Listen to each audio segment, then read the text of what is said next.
Bonjour tout le monde, je m'appelle Lamia Okhouya, doctorante à l'INSA d'Agadir. Le titre de ma présentation est L'acte de données et entrepôt-données dans une architecture de données hybride. Dans cette présentation, je vais commencer par une introduction sur l'évolution de l'architecture des systèmes d'aide à la décision sous influence du big data. Deuxièmement, j'illustrerai les différences entre le lac de données et les entrepôts de données, puis je vais me concentrer sur les travaux connexes. Et avant de conclure ma présentation, je présenterai un ensemble de recommandations pour concevoir une architecture hybride entre ces deux technologies. Alors, face à l'émergence du phénomène Big Data, l'architecture des systèmes d'aide à la décision a évolué en termes de techniques de stockage et d'analyse des données. Cette évolution est représentée par l'intégration des systèmes NoSQL et les lacs de données avec les entrepôts de données, dans le but de construire une architecture robuste et efficace pour gérer ces grandes masses et variétés des données. Cette intégration a conduit à concevoir des approches hybrides d'où les entrepôts de données sont développés à partir du lac de données, permettant à cette dernière de bénéficier des données Big Data, des algorithmes d'apprentissage automatique et les modèles BI. Présentons maintenant les différences entre les entrepôts de données et les lacs de données. Alors, le lac de données utilise une architecture distribuée avec la mise à l'échelle horizontale.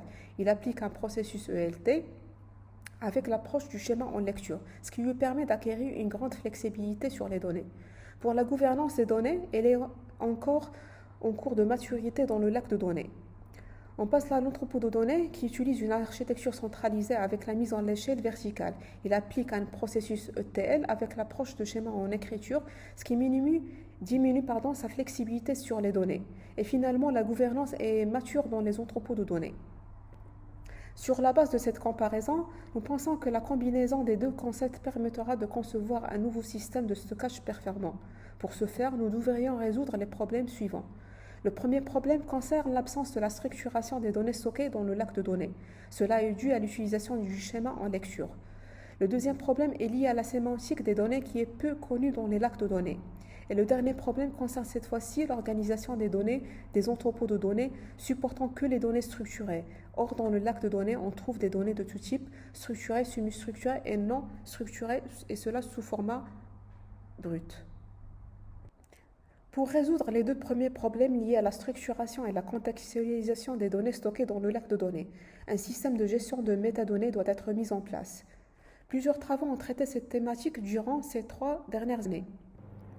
Nous avons récapitulé l'ensemble de ces travaux par les fonctionnalités qu'un système de gestion de métadonnées doit avoir. Ces fonctionnalités permettent au modèle d'acquérir plus de générosité face aux différents cas d'utilisation qui peuvent affronter un utilisateur.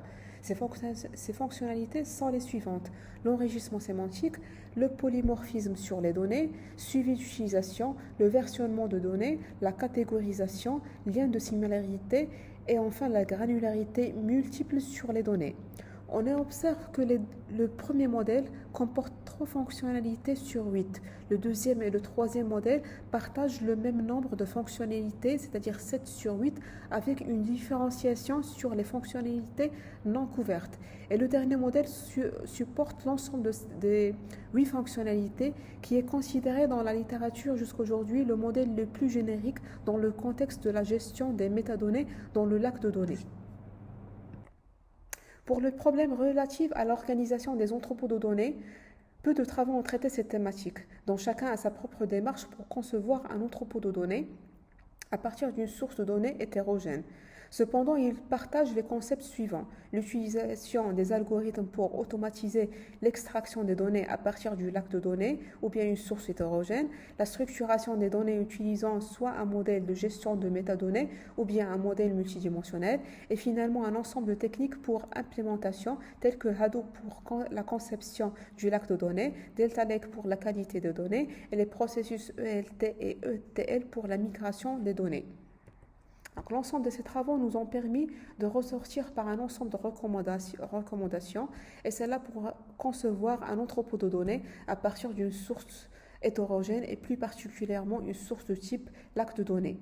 Premièrement, la description des sources de données ainsi que la structure des données dans le lac de données doivent être effectuées par un système de gestion des métadonnées. L'intégration des différentes sources de données hétérogènes dans l'entrepôt de données doit se faire de manière évolutive. Les concepts multidimensionnels dans l'entrepôt de données doivent être définis à partir de la structure des données extraites extraite des données stockées dans le lac de données. Et finalement, la récupération du schéma de l'entrepôt de données doit être automatique afin de minimiser la conception.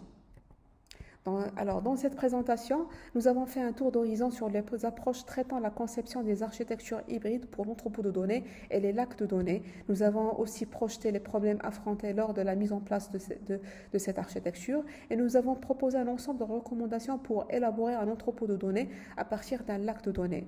Notre prochain travail sera focalisé sur la conception d'un modèle générique de gestion de métadonnées pour une source hétérogène de type lac de données. Et merci pour votre attention.